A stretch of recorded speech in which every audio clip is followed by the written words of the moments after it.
Bonjour très chers amis, le but du contenu du secours concerne évidemment la parashat Vaïgash qu'on va lire ce Shabbat, et ainsi que le contenu de la Haftara qu'on va lire à la suite de la lecture de la section de la parashat Vaïgash, qui est intrinsèquement liée à la confrontation que la Torah relate entre Yehuda et Yosef Hatzadik dans le cadre de le récit qui relatait de ce qui s'est passé dans le cadre de la présence des 10 Shvatim, des 10 tribus avec Yehuda en Mitzraïm, à travers toutes comment dire,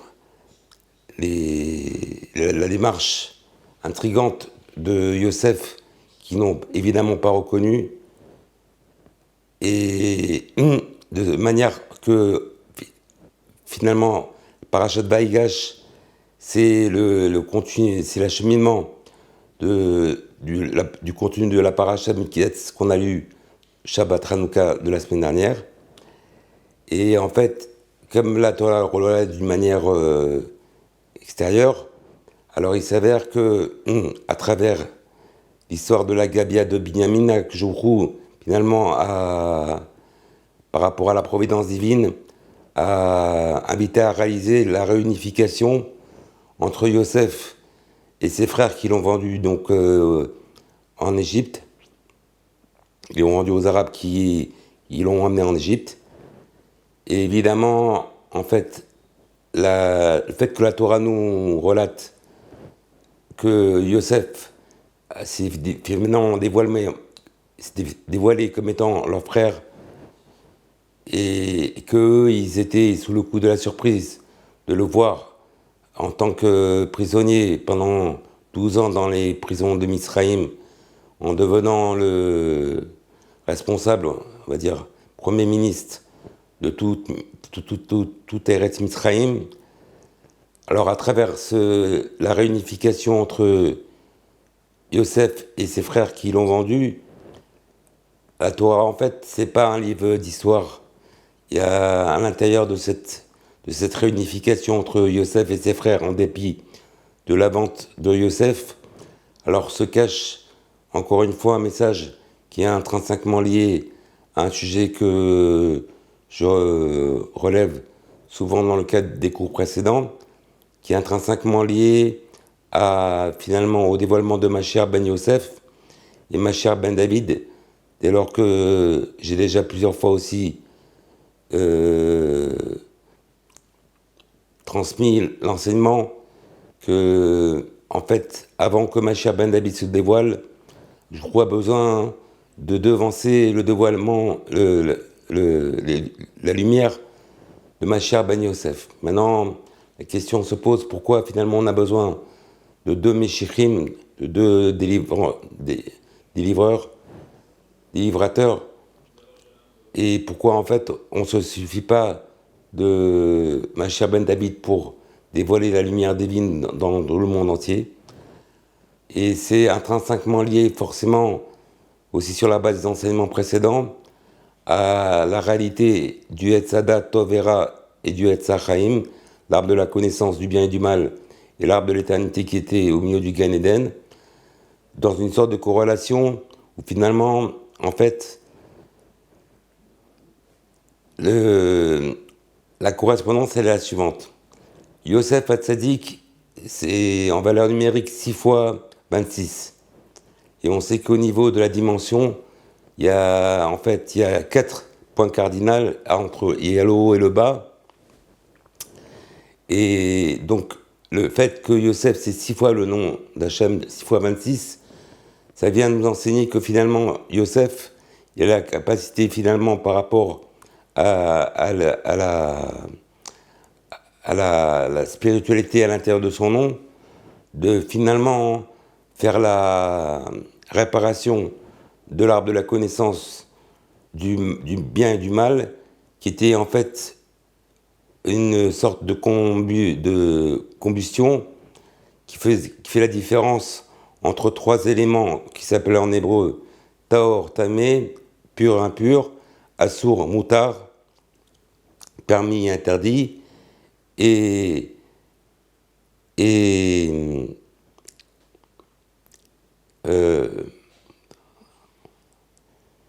Passoul et Kacher. Ce qui est Kacher et Passoul, ça vous le comprenez aussi en langage français, de façon à ce qu'on a finalement trois éléments du côté positif et trois éléments du côté négatif. Et c'est la constitution du Etzadat Tovera qui se divisait en ces trois points du côté du bien et trois points du côté du gauche, trois points négatifs du côté gauche, comme la constitution de la Ménorah avec ses trois branches du côté à droite, ses trois branches du côté à gauche. Et en fait, Adam Rishon donc devait finalement faire la séparation à travers l'interdiction de l'alimentation du Etzadat Tovera de ces 6 dimensions, 3 du côté bien, 3 du côté gauche. Et dès lors qu'il n'a pas finalement réussi à réaliser le but de l'injonction divine qu'il a reçue, alors finalement, il est rapporté dans les livres saints que Yosef Hatzadik, l'entité spirituelle immanente de son âme, elle est intrinsèquement liée à la racine de Mashiach ben Yosef, dont le but va être finalement de précéder, dans le cadre du fait qu'il va précéder la venue de Mashiach ben David, de faire justement la séparation entre le bien et le mal d'une manière définitive. Et à partir du moment où il va pouvoir réaliser ce qu'on appelle birour, cet éclaircissement entre les 3 points négatifs, 3 points positifs et 3 points négatifs, alors il va avoir la capacité de pouvoir réunir tout Am Israël, puisque Yosef c'est la chaîne, la sauf en hébreu ça veut dire rassembler. Dès lors que la seule possibilité à Mashiach ben David de pouvoir se dévoiler dans le cadre de notre réalité, c'est uniquement à partir du moment où Am Israël seront réunis comme ils étaient dans le cadre de l'unification qu'il y avait entre tout et chacun, dans le cadre de Matan Torah au Har Sinaï, comme c'est écrit Kelev Echad, Belev Echad. Donc finalement, Mashiach ben Yosef, qui dans la racine se trouve chez Yosef Hatzadik, avait finalement a comme but de pouvoir en fait devancer le dévoilement de Mashiach ben David à travers le rassemblement de l'unification de Am Israël qui est aujourd'hui encore sous la force de la séparation à travers toutes sortes de marlokot, de divergences, comme je l'ai plusieurs fois évoqué, concernant toutes sortes de domaines. Et c'est ça qui empêche finalement Akadosh se dévoiler, puisqu'Hachem peut se dévoiler uniquement dans le cadre de la Hardout. C'est pour ça que Hardout, qui est en équivalence 424, ça correspond à la valeur minérale de Mashiach ben David. Maintenant, Yehuda, on sait que Mashiach ben David, il vient de la Shevet Yehuda, à partir de Ishaï, au niveau de la Ishtal Shilo de l'itinéraire. Et finalement, en fait, Yehuda, qui est la racine de Mashiach ben David, lui, il va avoir comme fonction de pouvoir compléter, de faire une sorte de finalisation du dévoilement du Mashiach ben Yosef, à travers le fait qu'il va pouvoir dévoiler le point du milieu qui correspond à la branche du milieu de la Ménorah, qui dévoile l'unicité d'Hachem Yitbarach dans le cadre de son dévoilement dans la création. Et c'est pour ça que finalement, en fait, Yehuda, qui est à l'origine de la racine de Mashiach ben David, a eu une confrontation avec Yosef, qui est Mashiach ben Yosef. Sauf qu'au début, évidemment, la confrontation, elle était sous une sorte de réalité de contraire qui s'opposait. Mais on voit que dans le cas de la paracha, à partir du moment où Yosef s'est dévoilé comme étant Yosef, leur frère qu'ils ont vendu, alors il y a une réunification de Mashiach ben Yosef avec Mashiach ben David. C'est finalement la réalisation de la lumière de la Géoula qu'on attend, dès lors qu'à partir du moment où ces deux éléments spirituels, ces deux forces spirituelles, se réunissent. Alors ça permet finalement au côté bien du Etzadat Tov Vera qui correspond aux 3 dimensions positives que j'ai évoquées au préalable, de pouvoir se relier au point du milieu qui correspond à la lumière de Mashiach ben David, qui correspond à l'arbre de l'éternité, et à partir du moment où le côté bien du Etzadat, de l'arbre de la connaissance, se relie à l'arbre de l'éternité, alors c'est en fait le dévoilement de la lumière de la Géoula Atida. Et c'est pas pour rien qu'on lit la Parashat Barigash suite après la fête de Hanouka, dès lors que ça fait le complément de l'enseignement que j'ai transmis dans le cadre du dernier cours, où je vous ai invité à vous transmettre que la lumière de Mashiach ben David, elle est en fait, elle s'habille à l'intérieur de la lumière des Néorot Hanouka, et on sait que en fait chaque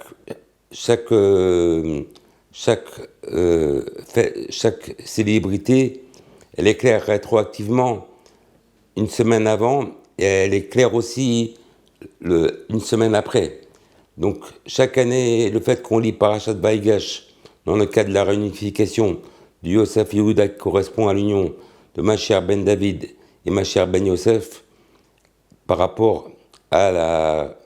la réunion du côté bon du Etzadat avec le Etzachem, l'arbre de l'éternité. Alors, d'une certaine manière, la lecture de la section de la Parashat Vaigash, c'est aussi une sorte de illumination qui permet le dévoilement de la Géoula. Maintenant, j'ai pris la peine de faire une sorte de focus par rapport à la Haftara, et je cite le pasouk de la Haftara qu'on va lire ce Shabbat, Parashat Vaigash, où ça commence Vaidaber, Vaï Devar Admai Elai Lemor, Bata Ben Adam, Karlecha Et Sechad, Urtov Alav li Yehuda, et l'Ibné Israël, Chaverav ou Lekach Et Sechad, Urtov Alav li Yosef Et Sephraim, לכל בית ישראל, יקרב אותם אחד אל אחד לך, לעץ אחד, והיו לאחדים בידיך. Maintenant, j'invite tout le public qui va avoir le mérite d'écouter ce cours à voir la traduction française des versets que je viens de lire. Mais ce qui est évident, c'est que, en fait, le fait que dans le verset, il apparaît premièrement au début le mot Etzechad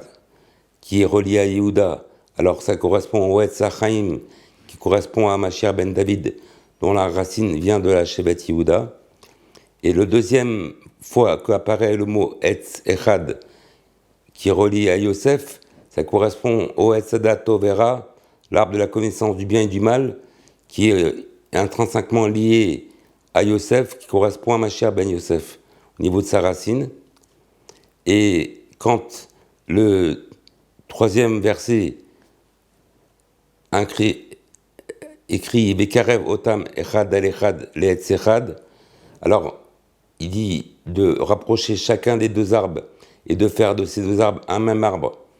Et ça correspond à l'enseignement que j'ai plusieurs fois transmis dans le cadre des anciens cours, où finalement, si Adam Arishon avait résisté à la tentation de ne pas consommer l'arbre de la connaissance du mal et du bien,